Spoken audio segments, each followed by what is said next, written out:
அந்த ஆமை வந்து எப்பயுமே அந்த பூக்கள் எல்லாம் ரொம்ப பத்திரமா தண்ணி ஊற்றி வளர்த்துச்சான். அந்த அந்த முயல் வந்து எப்பயுமே வேகமாக ஓடுமா. அதனால அப்புறம் வந்து நரி வந்து போட்டு வைக்கலாமான்னு கேட்டுச்சான். அந்த அந்த சரி அப்படின்னு ஆமை வந்துட்டு இருந்துச்சான். அப்பதான் சொன்னிச்சான், நான் உன்னை விட நான் வேகமாக ஓடுவேன், நான் உன்னை விட நான் வேகமாக ஓடுவேன் அப்படின்னு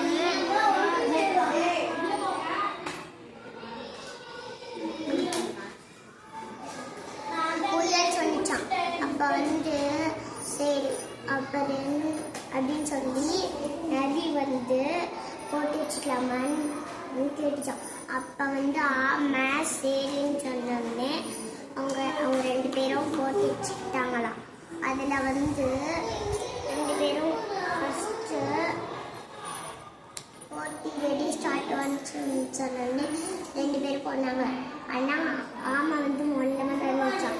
புயல் வந்து ரொம்ப வேகமாக போனனால அது வந்து ஒரு அடர்ந்த காட்டில் ரொம்ப ஜில்லுன்னு இது இருந்துச்சு நிலம். அதில் அங்கே போய் உட்காந்து கொஞ்ச நேரம் ஓய்வெடுக்கலான்னு பார்த்துச்சான். அதுக்குள்ள ஆமை வந்து முயற்சி செஞ்சுச்சான். முயற்சி செஞ்சு அது அந்த நடுக்கோட்டுக்கே வந்துச்சான். அதுக்குள்ள முயல் எட்டி பார்த்துச்சா, அது வந்து நடுக்கோட்டுக்கு வந்துருச்சுன்னு அது முயற்சி செய்ய முடியாது. அதனால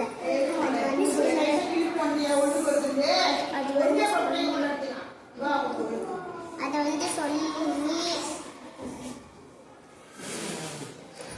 சொல்லி அப்புறம் அந்த அந்த ஆமை வந்து நடுக்கோட்டுக்கு வந்ததுனால அதுதான் எல்லாருமே பறவைகள் எல்லாருமே எங்க போய் தட்டாங்களாம்.